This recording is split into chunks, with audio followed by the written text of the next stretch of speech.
ছাত্ৰ ছাত্ৰীসকল মই আজি পুনৰ তোমালোকৰ ওচৰলৈ আহিছো। আজি মই ষষ্ঠ শ্ৰেণীৰ গণিতৰ বীজগণিত পঢ়াম। তোমালোকে ভালদৰে মনোযোগ দিবা। আমি আলোচ্য বিষয় ললো বীজগণিত আৰু অৰ্হতা লৈছো চলকৰ ব্যৱহাৰ। বীজগণিতত আমি বিভিন্ন ধৰণৰ চলক পাম আৰু এই চলকবিলাকৰ সহায়তে আমি অংক কৰিবলৈ শিকিম। প্ৰথম আহিলে গণিতৰ বিভিন্ন ভাগ আছে। যি শাখাত সংখ্যা জ্ঞানৰ বিষয়ে অধ্যয়ন কৰা হয় তাক কোৱা হয় পাটীগণিত। এইবিলাক তোমালোকৰ শৰ্ট নোট পৰীক্ষাত আহে আগত। দ্বিতীয়টো আহিলে গণিতৰ যি শাখাত বিভিন্ন ধৰণৰ আকাৰ আকৃতিৰ বিষয়ে অধ্যয়ন কৰা হয় তাক কোৱা হয় জ্যামিতি। আৰু যি শাখাত গণিতৰ জ্ঞাত বা অজ্ঞাত প্ৰধানকৈ অজ্ঞাত বিষয় সমাধান কৰিবলৈ আমি কিছুমান আখৰ ব্যৱহাৰ কৰোঁ, যিবিলাকক নেকি প্ৰতীক বুলি কোৱা হয় বা যিবিলাকক চলক বুলি কোৱা হয়। সেই আখৰবিলাকৰ সহায়ত আমি অজ্ঞাত ৰাশিৰ মান উলিয়াবলৈ চেষ্টা কৰোঁ বা কৰিব পাৰোঁ, তাক বীজগণিত বুলি কোৱা হয়। আৰু এই চলকৰ ব্যৱহাৰৰ ক্ষেত্ৰত আমি ধৰা এ বি বা এক্স ৱাই জেড আদিলৈকে আমি ব্যৱহাৰ কৰিব পাৰোঁ। যিকোনো ক্ষেত্ৰতে ধৰি লোৱা এ প্লাছ এ ইয়াত তিনিটা আছে যোগ হৈ আছে হয়নে, সমান কি হ'ব 28 এ। ঠিক তেনেকৈ আমি যদি বৰ্গটোৰ পৰিসীমা উলিয়াবলৈ যাওঁ, তাত আমি ইয়াৰ বাহুটোৰ সংখ্যা যদি নাজানো তেতিয়াহ'লে আমি সংখ্যাটো এ বুলি ধৰো। ইয়াত কেইটা বাহু আছে? 4টা বাহু, গতিকে কি হ'ব 4a।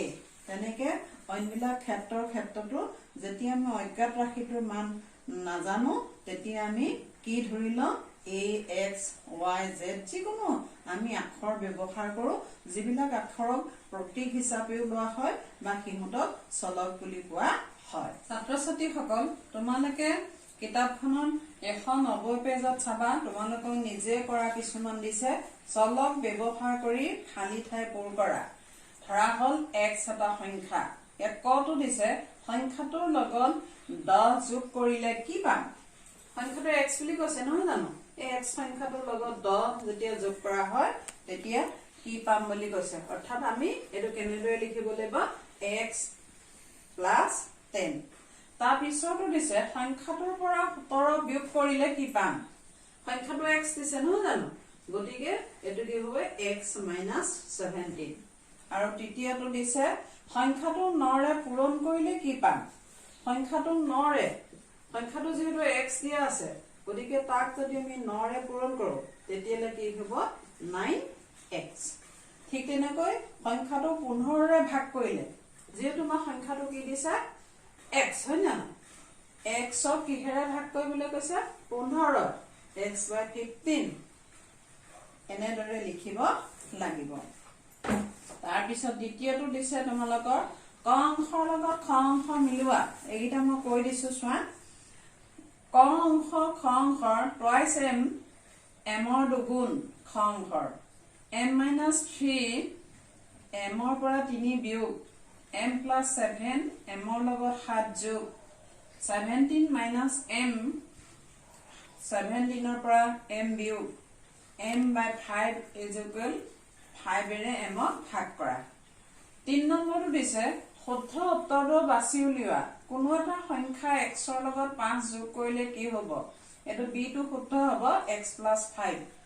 4 নম্বৰটো দিছে কোনো এটা সংখ্যাৰ লগত 3 গুণ কৰিলে কি হ'ব?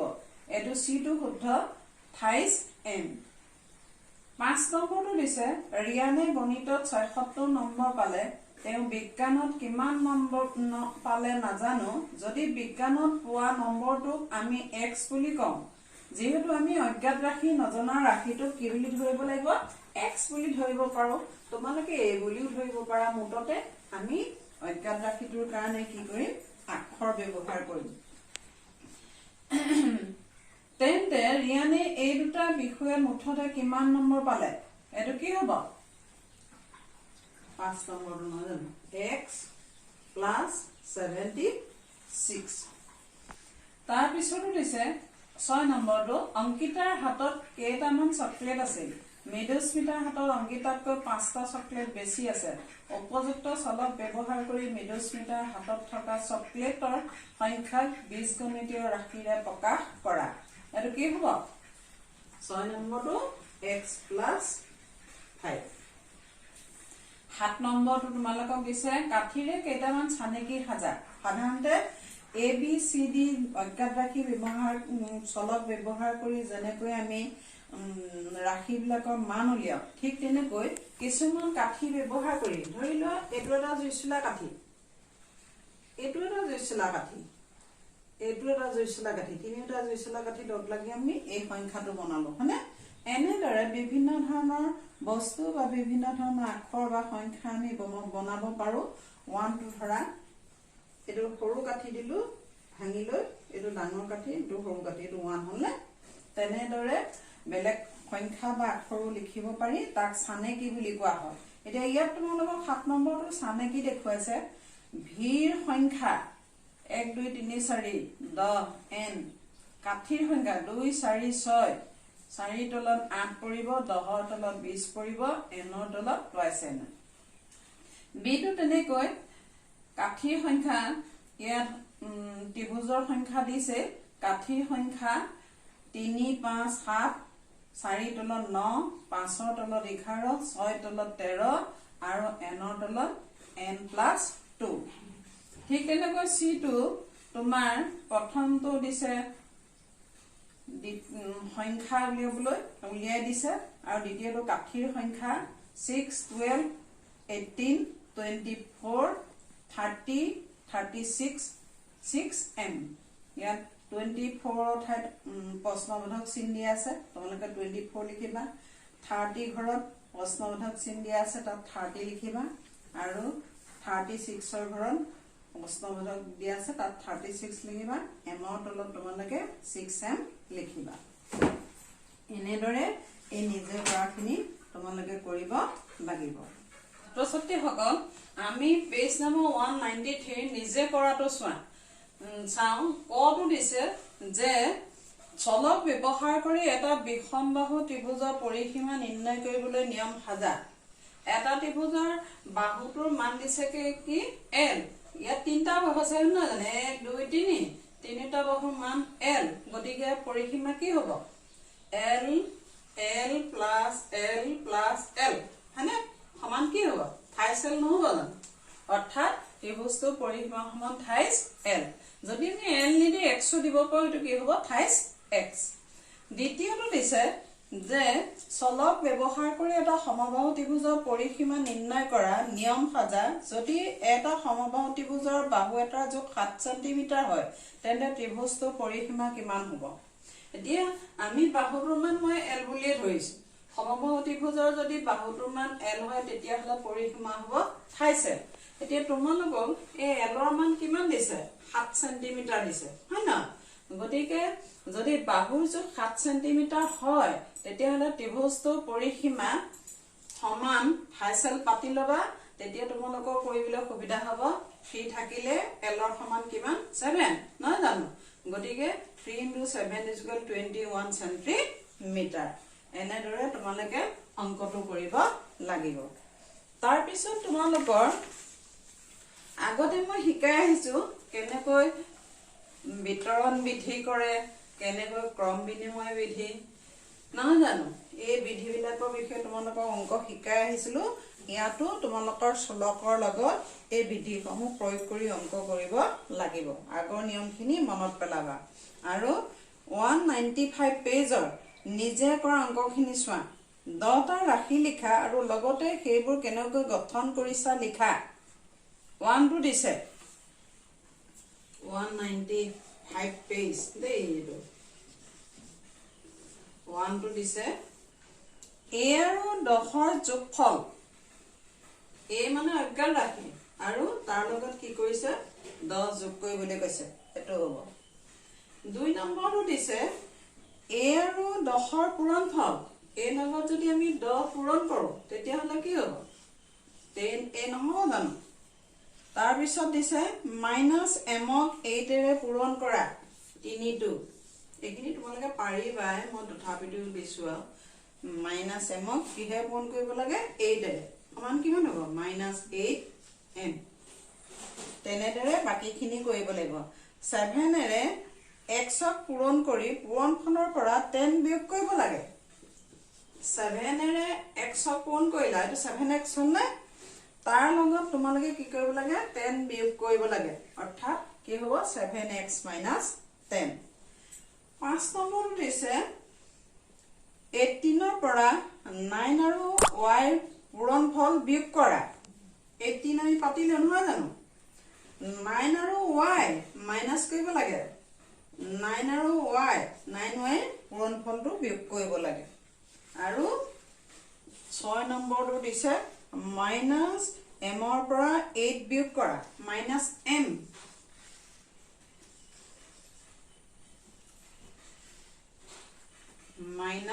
-m তাৰ পৰা কি বিয়োগ কৰিবলৈ কৈছে 8 বিয়োগ কৰিবলৈ কৈছে গতিকে এইটো কি হ'ব -m - 8 তাৰ পিছত তোমাৰ এইকেইটা মই কৈ দিম 7 টো দিছে -p 5 ৰে পূৰণ কৰা -5p 8 টো দিছে টুৱাইছ m ৰ পৰা 11 বিয়োগ কৰা টুৱাইছ m - 11 9 টো দিছে y 5 ৰে হৰণ কৰা মই দেখাই দিছো 9 টো y 5 ৰে হৰণ কৰা y/5 10 টো দিছে m ক 7 ৰে হৰণ কৰি হৰণফলৰ পৰা 12 বিয়োগ কৰা 10 টো দে এইটো 10 টো দিছে m ক 7 ৰে হৰণ কৰি m/7 তাৰ পৰা কি বিয়োগ কৰিবলৈ কৈছে 12 এইকেইটা চোৱা আমাৰ একেবাৰে ইজি এনেদৰে তোমালোকে এখিনি কৰিব লাগিব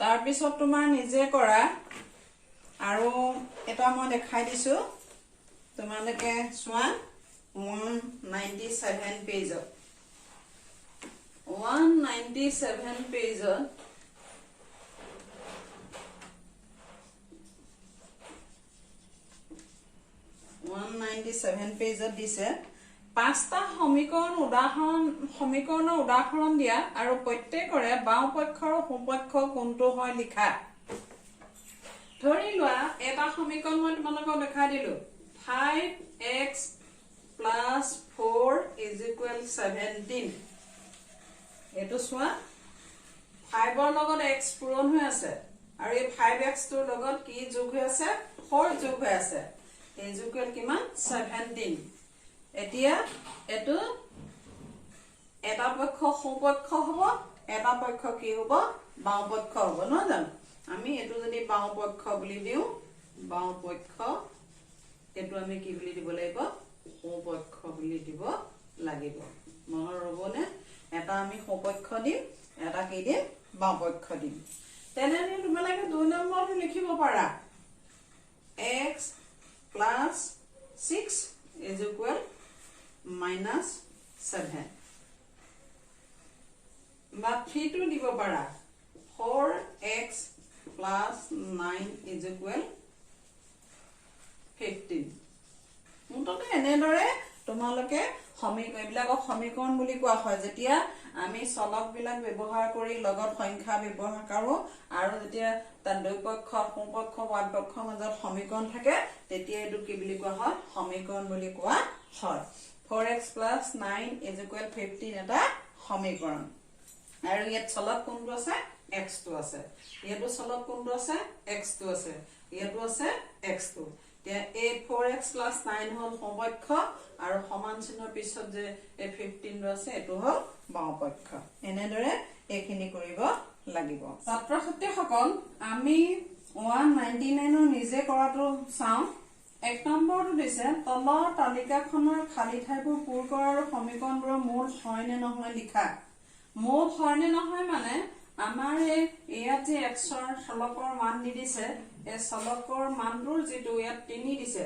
x - 2 = 3 এতিয়া x ৰ মান আমি 1 ধৰি বা 2 ধৰি আমি যেতিয়া এটো কৰিবলৈ যাও যেতিয়া এই 1 ধৰিবা 2 ধৰিবা 3 ধৰি যেতিয়া এইটো 2 বিয়োগ কৰা হয় তেতিয়া উত্তৰটো 3 যদি হয় তেতিয়াহ'লে মূল হয় যদি 3 নহয় উত্তৰটো যদি 3 নোলায় তেতিয়াহ'লে এইটো মূল নহয় ইয়াত চোৱা x ৰ মান 2 x minus 2 x ৰ মান যদি 1 ধৰা হয় তেতিয়াহ'লে কি হয় 1 minus 2 is equal minus 1 হয় আৰু বাওঁপক্ষটো 2 দিছে কিন্তু এইটো 2 নহয় কি আছে 3 আছে হয়নে গতিকে এইটো নহয় দুইটাতে নহয় হ'ব তেতিয়া ঠিক তেনেকৈ x minus 2 is equal 3 x ৰ মান কি দিছে 2 দিছে 2 দিলে এইটো কি হয় উত্তৰটো 3 নহয় 0 হে হয় গতিকে এইটো নহয় ঠিক তেনেকৈ x ৰ মান যদি -1 দিয়ে 1 দিলে কি হয় উত্তৰটো -3 ওলাই +3 ওলাই গতিকে এইটো নহয় ঠিক তেনেকৈ x ৰ মান 2 x ৰ মান যদি 0 দিয়ে 0 দিলে কি হয় -2 ওলাই 3 ওলাই গতিকে এইটো নহয় ঠিক তেনেকৈ যদি x ৰ মান 5 দিয়া হয় 5 - 2 = 3 5 - 2 = 3 এইটো ওলাইছে হয় না এইটো ওলাইছে গতিকে এইটো হয় বা এইটো ৰাইট চিন প্ৰধানকৈ তোমালোকে হয় বুলি লিখিব লাগিব কিন্তু যদি x ৰ মানটো বহুৱাওঁতে সেই x ৰ মানটোৰ পৰা এই সংখ্যাটো বিয়োগ কৰিলে বা যোগ কৰিবলৈ যদি যোগ কৰিলো যদি উত্তৰটো ইয়াত দিয়াটো নহয় ইয়াৰ উত্তৰ চলকৰ মানটো দি দিছে তোমালোকে সেই মান বহুৱাই পেলাই ইয়াৰ উত্তৰটো উলিয়াব লাগিব যদি নহয় তেতিয়াহ'লে ইয়াত এইটো নহয় লিখিব লাগিব যদি এই উত্তৰটো ওলায় তেতিয়াহ'লে এইটো হয় বুলি লিখিব লাগিব আৰু এনেদৰে যেতিয়া আমি সমীকৰণবোৰ শুদ্ধ কৰিম সেই প্ৰচেষ্টাটো কি বুলি কোৱা হয় ভুল শুধৰোৱা পদ্ধতি বুলি কোৱা হয় এইটো ভুল শুধৰোৱা পদ্ধতি এইটো শুদ্ধ হৈছে আৰু এইকেইটা হৈছে কি ভুল আৰু তাৰ পিছত 2 নম্বৰখন তালিকা দিছে তলৰ তালিকাখন সম্পূৰ্ণ কৰা আৰু p - 5 = 3 সমীকৰণৰ সমাধান নিৰ্ণয় কৰা ইয়াত তোমালোকক p মান দি দিছে এটো মই প্ৰথমখন হাৰি লৈছো দ্বিতীয়খন তোমালোকক ভালকে তেতিয়া দেখাব পাৰিম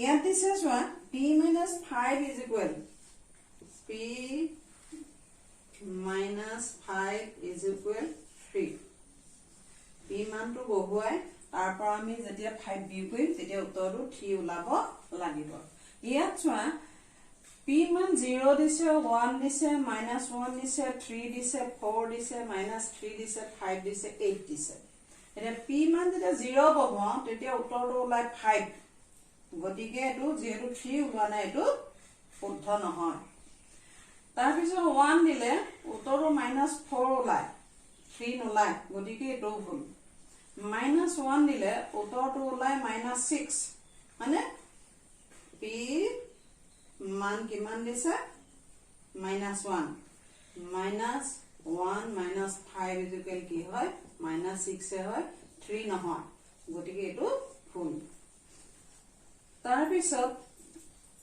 3 দিছে 3 দিলে p মান যদি 3 বহা তেতিয়াহলে 3 - 5 = -2 ওলাই গতিকে এটো শুদ্ধ এটো হোৱা নাই এটো লগত মিলা নাই তাৰ পিছত 4 দিলে p মান 4 দিলে 4 - 5 = -1 হয় +3 উত্তৰ নাই ওলাই গতিকে এটো ভুল ঠিক তেনেকৈ -3 দিলে p মান -3 দিলে -3 - 5 = কি হ'ব -8 হ'ব +3 ওলাল এটো ভুল তাৰ পিছত দিছে 5 p মান যদি 5 দিয়ে 5 - 5 = 0 হ'ব +3 ওলাল গতিকে এটো ভুল তেতিয়া 8 দিলে p মান যেতিয়া 8 দিয়ে 8 - 5 = কিমান হ'ব 3 গতিকে এটো শুদ্ধ হয় না এটো আমি কি বুলি ক'ব লাগিব সমীকৰণটো এটো সমাধান হৈছে এইকিটা কিন্তু সমাধান হোৱা নাই এনেদৰে আমি অংকখিনি কৰিব লাগিব